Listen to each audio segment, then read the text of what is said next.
Hello दोस्तों, तो आज की वीडियो में हम स्टार्ट करने वाले हैं बैलेंसिंग ऑफ रिडॉक्स रिएक्शन और इसमें हम ये हमारा पार्ट 4 होगा थ्योरी का। ठीक है, तो हम बिल्कुल समय वेस्ट ना करते हुए स्टार्ट करते हैं। देखिए, इसमें एनसीईआरटी में दो टाइप का बताया हुआ है। एक आपका है ऑक्सीडेशन नंबर मेथड और दूसरा है रिडॉक्स, दूसरा है हाफ रिएक्शन मेथड। ठीक है, तो हम सबसे पहले स्टार्ट करेंगे ऑक्सीडेशन नंबर मेथड। देखिए, इसमें मोटा मोटा एकदम लिखा हुआ है, ठीक है, ताकि हम जल्दी से एग्जाम्पल पे जा सकें और आपको अच्छे से समझ में आ जाए। ठीक है, सबसे पहले आप लिख लेंगे रिएक्शन स्केलेटन। रिएक्शन स्केलेटन का मीनिंग होता है कि आपको जो भी मोटा मोटा रिएक्शन दिया हुआ है वो लिख लेंगे, जो भी आपको क्वेश्चन में दिया हुआ है वो उसको हम लिख लेंगे। ठीक है, फिर मैंने आपको लास्ट वीडियो में जब मैंने जेई एडवांस के नहीं सॉरी जेई मेंस के जब हम क्वेश्चन सोल्व कर रहे थे तो उसमें क्या कर रहे थे कि हम यहाँ तक पहुँच गए थे कि हमको एक अंदाज़ा हो गया था कि किन एलिमेंट्स में, किन एटम्स में ऑक्सीडेशन नंबर जनरली इंक्रीज़ और डिक्रीज़ होती है, किस में नहीं। वो सब हम प्रैक्टिस कर चुके थे। ठीक है, तो वो प्रैक्टिस यहाँ बहुत काम आएगी। तो आप क्या कर लेंगे, ऑक्सीडेशन नंबर असाइन कर लेंगे सब पे, ठीक है, जिनकी चेंज होती है मोस्टली। और फिर हम देख लेंगे कि किसकी, फिर असाइन कर लेंगे, सबको लिख देंगे उनके ऊपर। फिर हम देखेंगे किसकी इंक्रीज़ हो रही है और किसकी डिक्रीज़ हो रही है। ठीक है, और फिर जो इंक्रीज़ और डिक्रीज़ है इसको हम इक्वेट कर देंगे। इक्वेट मीन्स उसको हम इक्वल कर देंगे। ठीक है, फिर हम देखेंगे किस मीडियम में हमारी रिएक्शन हो रही। तो पहले हम दो मोटा मोटा क्या करेंगे, पहले हम स्केलेटन लिख लेंगे, फिर ऑक्सीडेशन नंबर लिख लेंगे, फिर इंक्रीज डिक्रीज। ये तो बिल्कुल आसान है, इसमें तो कुछ नहीं है। फिर आगे हम देखेंगे, हम मीडियम चेक करेंगे, हम वाटर में ले रहे हैं, एसिडिक मीडियम में ले रहे हैं या फिर बेसिक मीडियम में ले रहे हैं। ये हम क्यों देख रहे हैं, ये हम देख रहे हैं कि आपका जो आयनिक चार्ज है उसको बैलेंस करने के लिए। ठीक है, जैसे ये रिएक्शन है A plus B equal to C plus D, बिल्कुल सिंपल सी ऐसे ही रिएक्शन ली है। ठीक है, अगर आप वाटर में रिएक्शन ले रहे हो, वाटर में हमारी रिएक्शन हो रही है और आपका जो आयनिक चार्ज है, जैसे निगेटिव चार्ज इधर ज़्यादा हो जाए या पॉजिटिव चार्ज इधर ज़्यादा हो जाए, मतलब अनबैलेंस रहे, तो इस इम्बैलेंस को आप कैसे सही कर सकते हो। इस इम्बैलेंस को आप सही कर सकते हो कैसे, वो अगर वाटर में आपकी रिएक्शन हो रही है, ठीक है, तो आप क्या करोगे, H प्लस आयन और OH माइनस आयन ऐड कर दोगे। ठीक है, जैसे कि यहाँ पे पॉजिटिव चार्ज ज़्यादा है, ठीक है, तो इसको बैलेंस क्या कैसे करोगे, C प्लस डी में की तरफ वाले में H प्लस आयन जोड़ दोगे पॉजिटिव आयन को बैलेंस करने के लिए। इसी तरह माइनस आयन सपोज इधर ज़्यादा है तो आप OH माइनस इधर जोड़ दोगे। ठीक है ना। उसके बाद है कि अगर एसिडिक मीडियम में हो रही है रिएक्शन, एसिडिक मीडियम में आप पॉजिटिव आयंस को बैलेंस करने के लिए क्या जोड़ेंगे, H प्लस आयंस। और अगर बेसिक मीडियम में हो रही है तो आप आयंस किसकी हेल्प से बैलेंस करेंगे, OH माइनस आयंस की वजह से, OH माइनस आयन की हेल्प से। ठीक है, और देखिए पहले आप ये बैलेंस कर लेंगे, ठीक है, चार्ज बैलेंस कर लेंगे। लेकिन देखिए जैसे आप चार्ज बैलेंस करेंगे ना तो आपके जो हाइड्रोजन एटम है वो इम्बैलेंस हो जाएंगे। उनको बैलेंस करने के लिए क्या करेंगे, उनको बैलेंस करने के लिए आप जोड़ देंगे H2O। ठीक है, किसमें, अपोजिट साइड। सपोज यहाँ पे H आयंस आपके क्या हो रहे हैं, H एटम्स, आपने H आयंस से क्या कर दिया, इसको बैलेंस कर दिया, लेकिन यहाँ पे हाइड्रोजन एटम भी बढ़ गए तो आप क्या करोगे, इधर उतना ही क्या जोड़ दोगे, H2O जोड़ दोगे। ठीक है, और बाद में हम ऑक्सीजन एटम भी चेक कर लेंगे, ऑक्सीजन एटम्स हमारे बैलेंस हैं या नहीं हैं।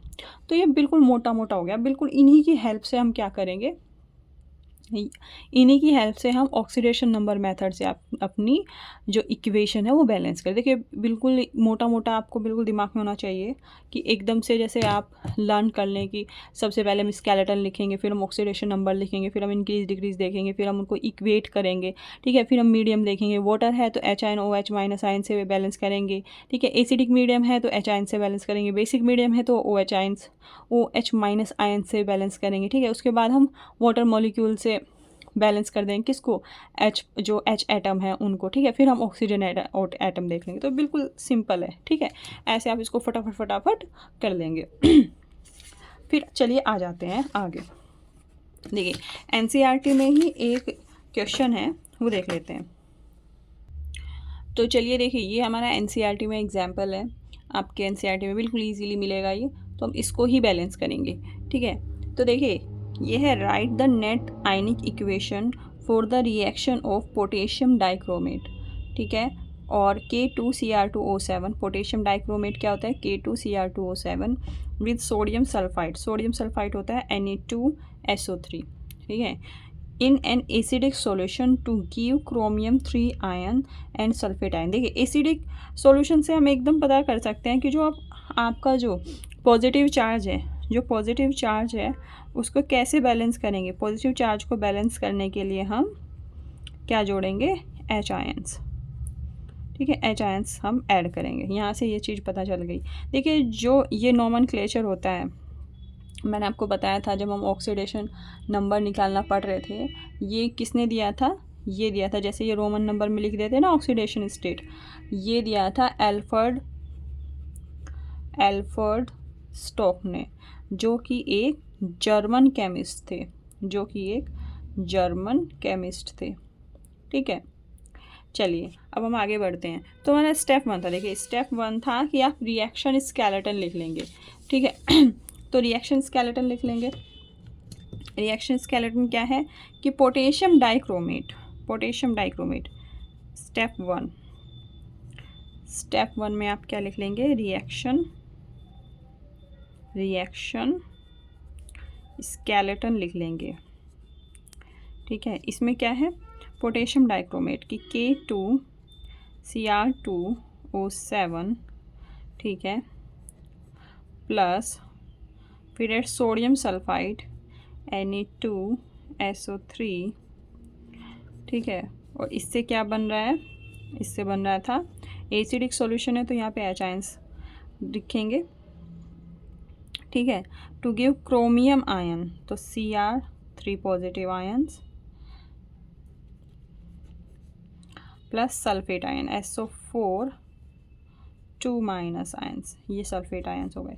देखिए जैसे ये 6 है तो जो ये है ये आपके सेंटर एटम, जो मेटल एटम होता है उसकी ऑक्सीडेशन नंबर बताता है, तो इस यहाँ से हमें निकालने की भी ज़रूरत नहीं है। ठीक है, क्वेश्चन में ही बता रखा है ये +6 है। ठीक है, और ये तो +3 है ही, है ना, क्योंकि इंडिपेंडेंट आयन की तो ऑक्सीडेशन नंबर वही होती है जो उसके ऊपर चार्ज होता है। देखिए इसको और आयनिक फॉर्म में लिखने के लिए हम कैसे लिख लेंगे कि ये हमारी रिएक्शन है Cr2O7 2 माइनस। क्यों, क्योंकि पोटेशियम का कितना ऑक्सीडेशन नंबर होता है, +1। ठीक है, 2 का कितना हुआ, +2, तो इसको +2 गया तो यहाँ पे क्या आया, 2 माइनस एक्वस। फिर इधर Na2SO3 है तो Na2 हटाओगे तो SO3 के ऊपर क्या जाएगा, 2 माइनस। इसी तरह क्योंकि Na के ऊपर कितना चार्ज होता है, +1, तो 2 Na के पास कितना होगा, +2, 2 गए तो क्या हुआ, 2 माइनस एक्वस। ठीक है, ओ फिर equal Cr3 positive plus SO4 2 negative, ये हुआ। ठीक है, अब ये मैंने रिएक्शन स्केलेटन तो लिख लिया। ठीक है इसके बाद आता है कि आप ऑक्सीडेशन नंबर, इसके बाद स्टेप 2 क्या है, ऑक्सीडेशन नंबर असाइन कर लेंगे।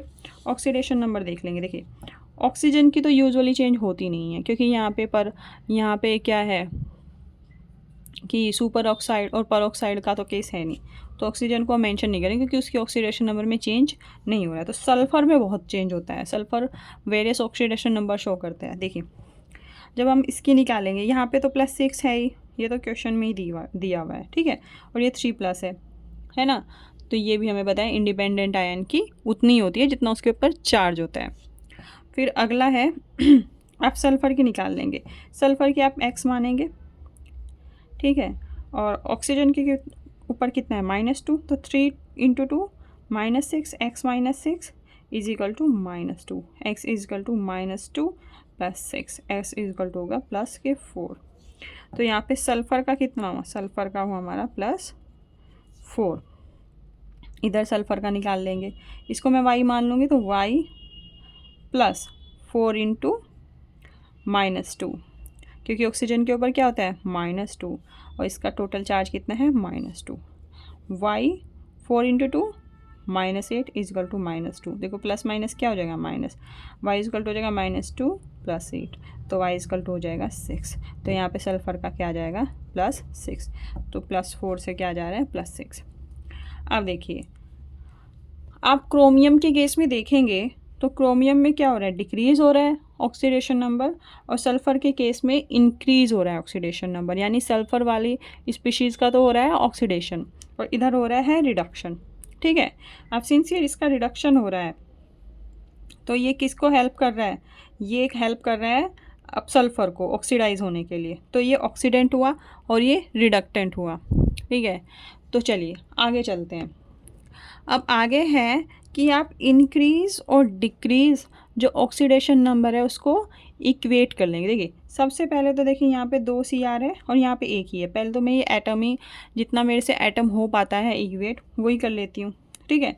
तो ये Cr2 है, यहाँ पे कि लिख देंगे 2Cr3 पॉजिटिव, ठीक है। अब आगे चलते हैं। अब देखिए इस इक्वेशन को दोबारा लिख लेती हूँ मैं, Cr2O7 2 minus plus SO3 2 minus Cr3 positive plus SO4 2 minus, ठीक है। यहाँ मैंने 2 की मल्टीप्लाई कर ली थी, ठीक है। अब देखिए कितना चेंज आ रहा है, यहाँ पे +6 है। देखिए यहाँ पे जो चेंज है, देखिए पर एटम आपको पता है कि ऑक्सीडेशन नंबर जो हम लिखते हैं पर वो पर एटम होता है, लेकिन यहाँ पे कितने एटम है इसके, क्रोमियम के 2, तो टोटल कितना हुआ 12, 6 × 2 12 और कितना हुआ 3 × 2 6। तो यहाँ पे चेंज कितना आ रहा है ऑक्सीडेशन नंबर में, +6 है ना। 6 कितने हो रहे हैं, 6 कम हो रहे हैं, तो यहाँ पे चेंज कितना है 6 का। अब सल्फ़र के केस में देखिए, सल्फ़र में इधर तो +4 था, इधर तो +4 था, इधर +6 था। जब आप इनका डिफरेंस देखेंगे, डिफरेंस कितना है, इनका डिफरेंस 6 है और इसका डिफरेंस कितना है 2 है। अब देखिए मेरा जो स्टेप, देखिए स्टेप 1 है, ये स्टेप 2 है। अब आप स्टेप 3 में देखिए, तो यहाँ पे चेंज कितना है +6। अब उस हमने बोला था स्टेप 2 में ही बोला था कि जो increase in oxidation number should be decrease in oxidation number, ठीक है। तो देखिए अब कितना हो रहा है, ये तो डिक्रीज हो रहा है कितना 6 यूनिट से डिक्रीज हो रहा है, लेकिन इंक्रीज कितना हो रहा है +2 यूनिट से। तो इसको 6 बनाने के लिए मैं किससे मल्टीप्लाई कर दूंगी, 3 से। किससे मल्टीप्लाई कर दूंगी 3 से। तो अब हमारी इक्वेशन क्या बन जाएगी, Cr2O7 2 minus plus SO3 2 negative 2Cr3 positive plus SO4 2 negative. देखिए क्या मैं कर दूंगी, यहाँ पे कितने का चेंज आ रहा था 2 का, यहाँ से यहाँ पे 2 का चेंज आ रहा था, इसको 6 करने के लिए 3 से मल्टीप्लाई कर दूंगी, तो 3 यहाँ पे मल्टीप्लाई कर दूंगी और 3 यहाँ पे मल्टीप्लाई कर दूंगी, तो इसमें भी डिफरेंस कितना आ जाएगा 6। देखिए अगर मैं यहाँ पे 3 से मल्टीप्लाई कर दूँ और इधर भी 3 से मल्टीप्लाई कर दूँ, तो देखिए 3 4 जा 12 और 3 6 जा 18, 18 माइनस 12 6 और यहाँ पे भी 6, 12 माइनस 6 और यहाँ पे भी कितना डिफरेंस आ रहा है 6। तो यहाँ पे भी डिफरेंस कितना आ रहा है 6 और यहाँ पे भी डिफरेंस कितना आ रहा है 6। तो ये इक्वेट हो गए। तो हमारी जो कंडीशन नंबर 2 थी वो बिल्कुल कंप्लीट हो गई। अब मेरी कंडीशन नंबर 4 है, स्टेप 4 है, उसमें मुझे देखना है कि इसका मीडियम क्या है, इसका रिएक्शन का मीडियम क्या है। और मीडियम क्या है इसका, मीडियम एसिडिक है, ठीक है। अब देखिए अब इसमें हमें क्या देखना है, टोटल आयनिक चार्ज देखना है। तो इस इक्वेशन को मैं दोबारा लिख लेती हूँ, Cr2O7 2 minus plus SO3 2 minus, आगे क्या बन रहा था 2Cr3 प्लस, यहाँ पे मैंने किससे मल्टीप्लाई की थी 3 से, प्लस 3SO4 2 माइनस, यहाँ तक हम आ गए थे। अब देखना है आयनिक चार्ज कितना है टोटल। देखिए इस पर 2 माइनस है, ठीक है, -2 और 3 2 जा 6, -2 -6 कितना हुआ -8। अब इधर देखते हैं 3 2 जा +6 और 3 2 जा -6, तो ये तो कैंसिल आउट हो गए, ये हो गए 0, यानी कि यहाँ पे -8 0, -8 एक्स्ट्रा है, ठीक है। तो -8 को 0 करने के लिए आप क्या करेंगे, +8 करेंगे। और +8 मैंने कहा था एसिडिक मीडियम की इक्वेशन को आप कैसे बैलेंस करोगे, H आयंस जोड़ के। तो आप यहाँ पे क्या कर देंगे 8H प्लस आयन जोड़ देंगे, ठीक है। तो क्या बन जाएगा, देखिए ये बन जाएगा Cr2 O7 2 minus plus 3 SO3 2 minus plus 8 H plus और ये बन जाएगा 2 Cr 3 plus plus 3 SO4 2 minus. अब देखिए कैंसिल आउट हो जाएगा, यहाँ पे -8 था ना, अब ये 8 कितना हो जाएगा +8, -8 प्लस 8 कैंसिल आउट हो जाएगा और ये +6 -6 यहाँ पे कैंसिल आउट हो गया। तो इसका मतलब जो हमारा क्या था कि जो हमारा आयनिक चार्ज था वो भी हमने बैलेंस कर लिया। अब देखिए मैंने कहा था कि अगर जब हम आयनिक चार्ज बैलेंस करते हैं तो हमारे H जो एटम हो वो इम्बैलेंस हो जाते हैं। तो उसको कैसे बैलेंस करना, देखिए यहाँ पे 8 है तो यहाँ पे उसको बैलेंस करने के लिए दूसरी साइड क्या जोड़ देते हैं, H2O। तो सपोज ये 8H प्लस है तो हम यहाँ जोड़ देंगे कितना, 4H2O, 4 2 जा 8, तो 8 एटम्स यहाँ हो गए H के और 8 H आयंस इधर हो गए। ठीक है, फिर हमने अब हमारी बिल्कुल बैलेंस हो गई। अब फिर फाइनली हम क्या क्या देख लेते हैं कि ऑक्सीजन जो हमारे एटम है वो बैलेंस है या नहीं है। देखिए इसमें कितने हैं, 7 7 3 3 या 9 9 और 7 16 ऑक्सीजन तो इधर है। ठीक है, इधर कितने हैं, 4 3 जा 12 और प्लस 4 और 16 इधर है, यानी कि हमारे ऑक्सीजन एटम बिल्कुल बैलेंस है। यानी कि जो हमारी फाइनल बैलेंस इक्वेशन हुई वो ही Cr2O7 2 minus plus 3 SO3 2 minus plus 8 H plus 2 Cr3 plus 3 SO4 2 minus plus 4 H2O। ये हमारी बिल्कुल फाइनल बैलेंस इक्वेशन हुई। ठीक है, अब हमारा जो अगला मेथड है हमारा हाफ रिएक्शन मेथड। लेकिन उस मेथड को करने से पहले एक एग्जांपल हम इसका और कर लेते हैं। ठीक है, एक एग्जांपल और है जो हमारा NCERT में दिया हुआ है। तो चलिए नेक्स्ट एग्जांपल करते हैं। इसमें है permanganate ion react with bromide ion in basic solution. इस बार हमें क्या मिला है, इस बार मिला है हमें बेसिक सॉल्यूशन। तो हम कैसे बैलेंस करेंगे, जो अपना चार्ज है हम OH माइनस आयन क्या करेंगे, ऐड करेंगे, इसको हम ऐड करेंगे। ठीक है, to give manganese dioxide and bromate ion write the balanced ionic equation for the reaction. तो सबसे पहले हमारा स्टेप 1 क्या था कि आप स्केलेटन लिख लेंगे। तो परमैंगनेट क्या आयन क्या होता है, देखिए आपने पोटेशियम परमैंगनेट सुना होगा, तो क्या होता है KMnO4। तो परमैंगनेट आयन क्या होगा, MnO4 माइनस, ये रिएक्ट किससे कर रहा है, ब्रोमाइड आयन। ब्रोमाइड क्या होता है, Br माइनस। ठीक है, और इस रिएक्शन करके ये क्या दे रहे हैं, मैंगनीज डाइऑक्साइड यानी MnO2। ठीक है, और दे रहे हैं क्या, ब्रोमेट आयन। ब्रोमेट आयन क्या होता है, BrO3 माइनस। ठीक है, ये ब्रोमेट आयन उसमें भी आया था ना एग्ज़ाम में, जिसमें ब्रोमीन की ऑक्सीडेशन स्टेट पूछी थी। ठीक है, तो जो NCERT का जो थ्योरी पार्ट है वो बहुत इंपॉर्टेंट है। ठीक है ना, आप देखिए इसमें जगह जगह आपको वही चीज़ मिलेंगी जो आपको एग्ज़ाम में पूछी हुई थी।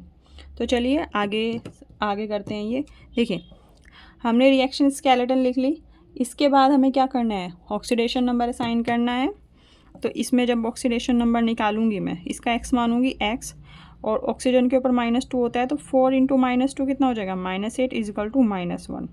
तो x इजकल हो जाएगा -1 प्लस 8, यानी x इजकल हो जाएगा 7। यहाँ पे आएगा +7।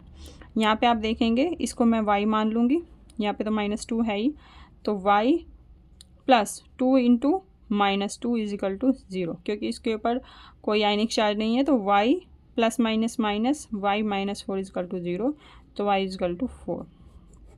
तो y की वैल्यू आ गई आपकी 4। अब हम ऑक्सीजन की नहीं देखेंगे, हम देखेंगे किसकी, ब्रोमाइड आयन की। तो यहाँ पे तो -1 है क्योंकि इंडिपेंडेंट आयन है, हम निकालेंगे इसमें। ठीक है, ये तो एग्ज़ाम में भी आया हुआ है कि ब्रोमेट आयन में ब्रोमीन की ऑक्सीडेशन नंबर क्या होती है। तो ब्रोमीन की मैंने मान ली जेड मान ली। तो जेड ऑक्सीजन के ऊपर -2 होता है, plus 3 × -2 is equal to -1। Z plus minus minus 3 × 2 6 is equal to 1। Z is equal to हो गया, ये -1 है ना, -1 प्लस 6, तो जेड इजिकल टू आ गया +5। तो ये असाइन हो गई। ठीक है, ऑक्सीडेशन नंबर असाइन हो गई। अब देखेंगे हम अगला स्टेप क्या था कि इंक्रीज़ और डिक्रीज़ देखेंगे ऑक्सीडेशन नंबर में, ठीक है।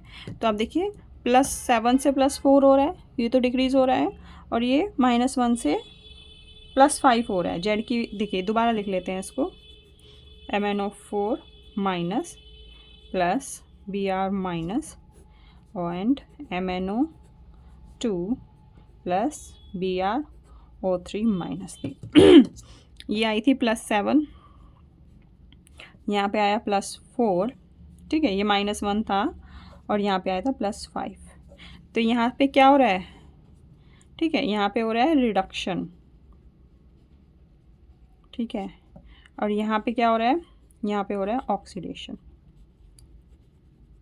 अब इसमें कितना डिफरेंस है, डिफरेंस अगर देखें D4 डिफरेंस 7 में से जब आप 4 घटाएंगे तो कितना बचेगा 3, 7 - 4 3। और अगर आप यहाँ देखेंगे -1 में से जब आप किसको करेंगे माइनस +5 को, तो कितना आएगा आपका +6। कैसे, तो यहाँ पे कितना करेंगे देखिए, जैसे +5 माइनस -1, 5 माइनस माइनस +1, तो क्या हो जाएगा 6। चेंज कितना आया यहाँ पे 6 आया, तो डिफरेंस कितना आया 6 आया। अब मैंने बताया था कि डिफरेंस को आपको इक्वेट करना है, ठीक है। तो देखिए इसका डिफरेंस 6 है, तो देखिए इसको इक्वेट करने के लिए मैं Mn वाले को 2 से मल्टीप्लाई कर दूंगी। देखो अगर मैं 2 से मल्टीप्लाई कर दूंगी तो डिफरेंस इसका भी 6 हो जाएगा, और ये तो 6 है ही, तो यहाँ पे भी मैं 2 से मल्टीप्लाई कर दूंगी, यहाँ भी 2 से मल्टीप्लाई कर दूँगी। देखिए अब इक्वेशन क्या आएगी बिना कन्फ्यूज़ हुए, ठीक है, इक्वेशन बन जाएगी 2 MnO4 minus plus Br minus 2 MnO2 plus Br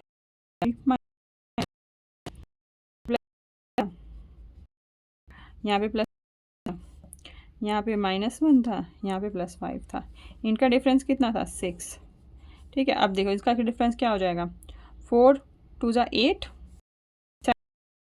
14, 14 -8 कितना हो जाएगा, डिफरेंस भी 6 आ जाएगा और इसका डिफरेंस भी 6 आ जाएगा, तो डिफरेंस इक्वल। अब डिफरेंस जब इक्वल होता है फिर हम क्या चेक करते हैं, फिर हम चेक करते हैं और इस पर चार्ज देखिए 2 3, इधर देखते हैं, इधर की साइड ये तो 0 है 1, एक तरफ -3 है और एक तरफ -1 है, ठीक है। तो यहाँ पे जो निगेटिव टर्म है, तो इसको 3 बनाने के लिए मैं 2OH माइनस आयन किधर ऐड करूँगी, किधर ऐड करूँगी हैंड साइड में, इधर OH माइनस आयन ऐड करूँगी, क्योंकि क्या है बेसिक। तो हम क्या कर देंगे, 2 OH कर देंगे, तो हमारे चार्ज हो बिल्कुल क्या हो गया, इस जो चार्ज बैलेंस हो गई, ठीक है। क्योंकि यहाँ पे कितना था 2 × -1 -2 -1 कितना हुआ -3। अब देखिए -2 -3, तो चार्ज बैलेंस हो गया और increase in oxidation number balance हो गया, ठीक है। अब आप क्या करेंगे, अब मैंने कहा था कि जैसे आप H ions OH ions add करते हैं तो उससे क्या हो जाता है कि हाइड्रोजन की नंबरिंग में गड़बड़ हो जाती है। देखो इधर कितने हाइड्रोजन है 2, तो आप इसके क्या ऐड कर दो, ठीक है, माइनस प्लस BH2O, ठीक है, हो गया, ठीक है। तो फाइनली आप देख लेंगे कि ऑक्सीजन है कि नहीं, हाइड्रोजन 2H, यहाँ पे भी 2H हो गए, ऑक्सीजन कितने में 4 2 6 4 2 8 सॉरी 8, और यहाँ कितने में 4 2 8 8, एंड इसमें हो MnO2 है, ये 4 नहीं है, 7 ऑक्सीजन एटम भी कितने हैं यहाँ पे, तो यही हुई बैलेंस इक्वेशन। देखिए अब अगला हमारा है हाफ रिएक्शन मेथड से हम सीखेंगे, और उसके बाद बहुत इंपॉर्टेंट टॉपिक आएगा जो है आपका टाइट्रेशन। जो रिडॉक्स टाइट्रेशन है उससे बहुत हैं एग्जाम, ठीक है। वो प्रैक्टिस अलग से ही वीडियो बना के अलग से ही प्लेलिस्ट में डालेंगे। तो एनसीईआरटी का जितना भी प्रैक्टिस है हम एनसीईआरटी के थ्योरी पार्ट में ही प्रैक्टिस कराएंगे, ठीक है। आज के लिए इस